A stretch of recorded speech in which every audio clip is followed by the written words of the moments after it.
No one tells you this part. You spend years dreaming about the moment you finally win. You imagine that when it happens, everything will fall into place.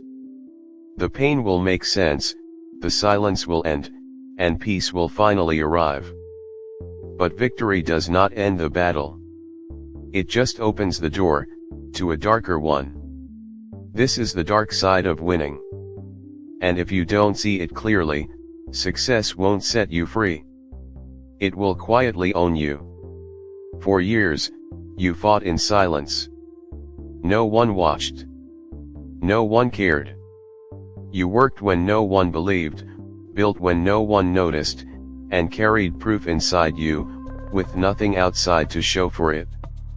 That was part 1, the brutal truth that no one cares, until you win.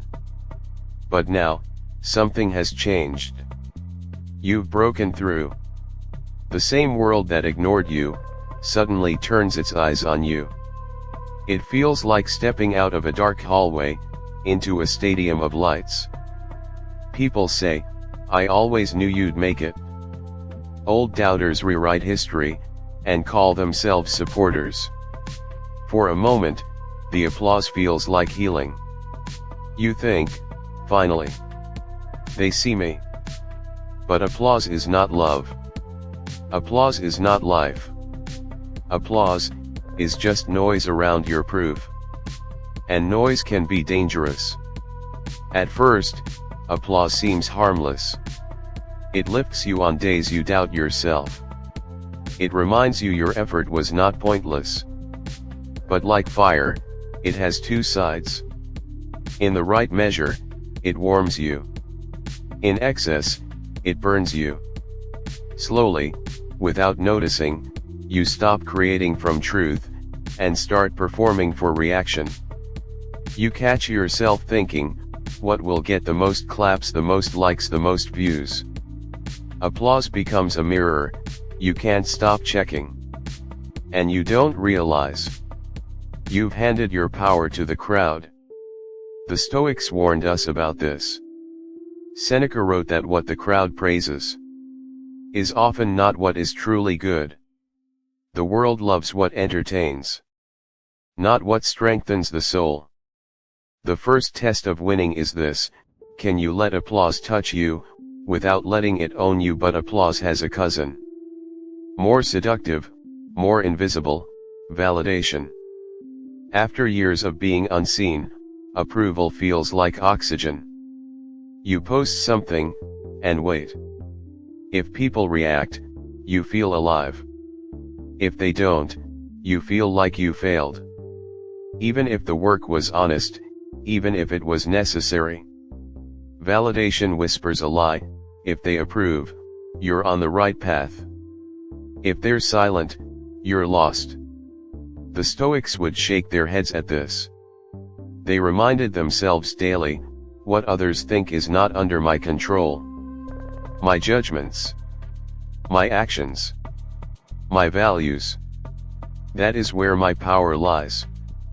But when you start building your life around approval, you avoid risks that might disappoint the crowd. You stop experimenting. You only do what works. Even if it kills your spirit. Your work may still look successful, but inside you know, you're no longer expressing yourself. You're performing to be accepted. That is the second test of winning: can you hear your inner compass, over the volume of other people's opinions? And even if you pass this test, another shadow rises: envy. Not everyone who claps for you, actually wants to see you win. Your success becomes a mirror. For some, it inspires. For others, it exposes. They look at your progress and see their own stagnation. They remember dreams they buried, risks they never took. They begin to resent you. Not because you did wrong, but because you did what they didn't. Suddenly, you feel the room change. Jokes become sharper. Support becomes distant. People who once celebrated your attempts are uncomfortable with your results. The Stoic response: do not let envy make you bitter, and do not let praise make you arrogant. You can't control who is secretly against you. You can only control whether your character stays intact. But there is a fourth weight, quieter and heavier than envy: expectations. When you were unknown, you had freedom. You could fail in peace. You could try, rebuild, adjust in the dark. After you win, the rules change. The extraordinary becomes the minimum. The world does not just applaud you anymore. It demands from you. Do it again. Bigger. Faster. Better. What once felt flattering starts to feel like a cage. You're no longer asked, are you true to yourself? You're asked, what else can you give me? If you're not careful, you begin carrying a weight you were never designed to hold. The responsibility of staying endlessly impressive. The Stoics give us another path. They remind us, your duty is not to feed the endless hunger of the crowd. Your duty is to live in alignment with virtue, with courage, justice, self-control, and wisdom. Win or lose, trend or disappear. If you acted with integrity, you already succeeded. So what is the Stoic answer to the dark side of winning? Not to run from success, not to hate applause, or fear recognition, or sabotage your own progress. Just to stay humble. The answer is to win differently. To see applause as weather, not identity.